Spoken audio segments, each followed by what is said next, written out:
السلام عليكم ورحمة الله وبركاته. بسم الله والحمد لله والصلاة والسلام على أشرف رسول الله وعلى آله وصحبه برضا الله أما بعد.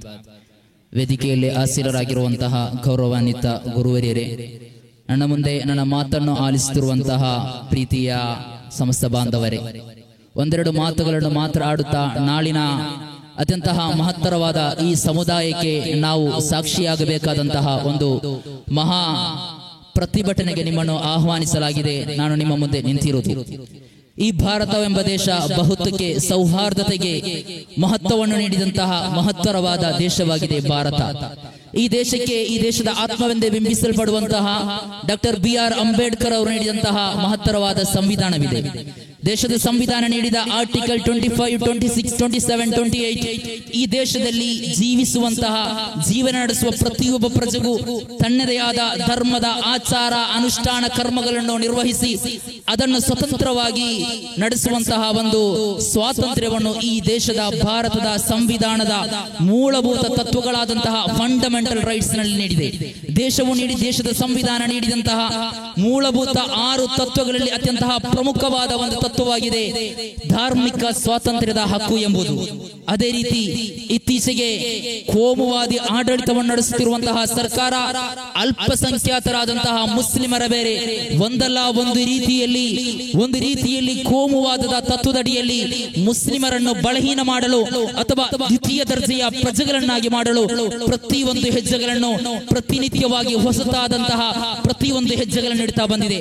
ಅದಾಗಿದೆ ನಾವು ಕಂಡಂತಹ ತ್ರಿವಳಿ ತಲಾಖಿನಂತಹ ಪ್ರಕರಣಗಳು. ತ್ರಿವಳಿ ತಲಾಖಿನಲ್ಲಿ ಕೇಂದ್ರ ಸರ್ಕಾರವು ಮುಂದಡಿ ಇಟ್ಟದ್ದು. ಅದೇ ರೀತಿ ಏಕನಾಗರಿಕ ಸಂಹಿತೆ, ಇತ್ತೀಚೆಗೆ ಉತ್ತರಾಖಂಡದಲ್ಲಿ ಏಕನಾಗರಿಕ ಸಂಹಿತೆಯ ಆ ಒಂದು ಸಿದ್ಧಾಂತವನ್ನು ಜಾರಿಗೊಳಿಸಲಾಯಿತು. ದೇಶದಲ್ಲಿ ಬಿಜೆಪಿ ಅಧಿಕಾರದಲ್ಲಿರುವಂತಹ ಪ್ರತಿಯೊಂದು ರಾಜ್ಯಗಳಲ್ಲಿ ಏಕನಾಗರಿಕ ಸಂಹಿತೆಯನ್ನು ಜಾರಿಗೊಳಿಸುವ ಪ್ರಯತ್ನದಲ್ಲಿ ಕೇಂದ್ರ ಸರ್ಕಾರವಿದೆ.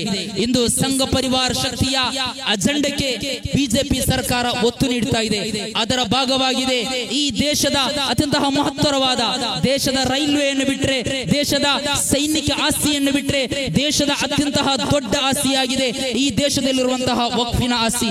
ಸರಿಸುಮಾರು 9.40 ಲಕ್ಷ ಎಕರೆಯಷ್ಟು ಸ್ವತ್ತು ಈ ವಕ್ಫಿಗೆ ಇದೆ ಈ ದೇಶದಲ್ಲಿ. ಅದೇ ರೀತಿ 8 ಲಕ್ಷದಷ್ಟು ಸರಿಸುಮಾರು ಆಸ್ತಿಗಳು ಈ ದೇಶದಲ್ಲಿ ವಕ್ಫಿಗಿದೆ. ಅತ್ಯಂತ ಮಹತ್ತರವಾದಂತಹ ಒಂದು ಆಸ್ತಿಯಾಗಿದೆ ವಕ್ಫಿಗಿರುವುದು.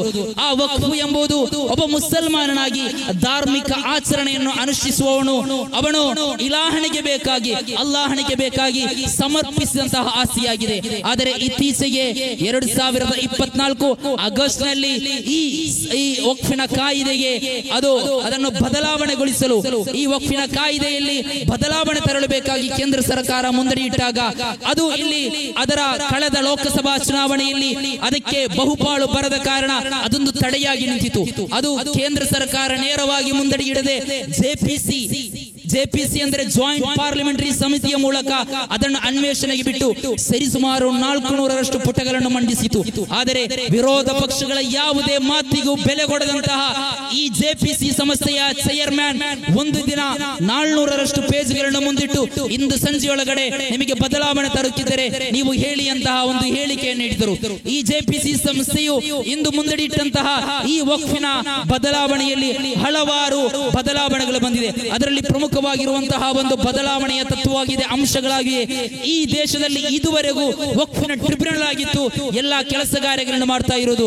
ಆದರೆ ಏನು ಒಂದು ರೀತಿಯಲ್ಲಿ ಇವತ್ತಿಗೆ ಈ ಒಂದು ಕಾಯಿದೆಯು ಅದು ಜಾರಿಗೆ ಬಂದರೆ ಕೇವಲ 6 ತಿಂಗಳ ಒಳಗಾಗಿ ಕಾಗದಗಳನ್ನು ಅಥವಾ ಡಿಜಿಟಲ್ ಆಗಿ ಯಾವುದೆಲ್ಲ ವಕ್ಫು ಸಂಸ್ಥೆಗಳಲ್ಲಿ ಆಸ್ತಿಗಳಿದೆಯೋ ಅದು ಡಿಜಿಟಲೀಕರಣಗೊಳಿಸಬೇಕು. ಇಲ್ಲದಿದ್ದಲ್ಲಿ ಅದು ವಕ್ಫಿನ ಆಸ್ತಿ ಎಂದು ಇಲ್ಲಿ ಜಾರಿಗೊಳಿಸಲು ಅಥವಾ ವಕ್ಫಿನ ಆಸ್ತಿ ಎಂದು ಅದನ್ನು ನಮೂದಿಸಲು ಸಾಧ್ಯವಿಲ್ಲ. ಇಷ್ಟರವರೆಗೂ ವಕ್ಫಿನ ಆಡಳಿತ ಮಂಡಳಿಯಾಗಿತ್ತು. ಯಾವುದಾದರೂ ತಕರಾರು ವಕ್ಫಿನ ಸೊತ್ತಿನಲ್ಲಿ ಬಂದಿದ್ದರೆ ಆದರೆ ಹೆಣ್ಣು ದೇಶದಲ್ಲಿ ಅಥವಾ ಜಿಲ್ಲೆಯಲ್ಲಿ ಅಲ್ಲಿನ DC ಅಥವಾ ಸರ್ಕಾರ ನಿಯೋಜಿಸುವಂತಹ ಒಬ್ಬ ಅಧಿಕಾರಿಯಾಗಿದ್ದಾನೆ ಈ ವಕ್ಫಿನ ನಿರ್ವಹಣೆ ಮಾಡುವುದು. ಅದೇ ರೀತಿ ಯಾವುದೇ ಒಂದು ವಸ್ತು ಅಥವಾ ಒಂದು ಸ್ಥಳವನ್ನು ಅಥವಾ ಒಂದು ಸಂಸ್ಥೆಯನ್ನು ಅಥವಾ ಒಂದು ಸ್ಥಳವನ್ನು ವಕ್ಫ್ ಮಾಡಬೇಕಾದರೆ ಅವನು ಕನಿಷ್ಠವಾಗಿ 5 ವರ್ಷಗಳಷ್ಟು ಕಾಲ ಮುಸ್ಲಿಮನಾಗಿ ಜೀವಿಸಬೇಕು. ಮಾತ್ರವಲ್ಲ ಯಾವುದೇ ತಕರಾರು ಇಲ್ಲದಂತಹ ಸ್ಥಳಗಳನ್ನು ಮಾತ್ರವೇ ವಕ್ಫ್ ಮಾಡಬೇಕಾಗಿರುವುದು ಎಂಬ ಹೊಸ ಹೊಸ ನೀತಿಗಳನ್ನು ಕಾಯ್ದೆಗಳನ್ನು ಈ ವಕ್ಫಿನ ತಿದ್ದುಪಡಿಯಲ್ಲಿ ತರಲಾಗಿದೆ. ಅದರಿಂದ ಒಂದೊಮ್ಮೆ ಈ ಕಾಯ್ದೆಯು ಜಾರಿಗೊಂಡರೆ ನಮಗೆ ಹಲವಾರು ಮಸೀದಿಗಳು ವಕ್ಫ್ ನಾಮದ ಮೂಲಕ ಇಲ್ಲಿ ವಕ್ಫ್ ಆದಂತಹ ಮಸೀದಿಗಳು ಅದು ಕಾಗದ ಅಥವಾ ದಾಖಲೆಯ ಮೂಲಕ ಇಲ್ಲಿ ವಕ್ಫ್ ಆಗಿ ನಮೂದಿಸಲ್ಪಟ್ಟಿಲ್ಲ.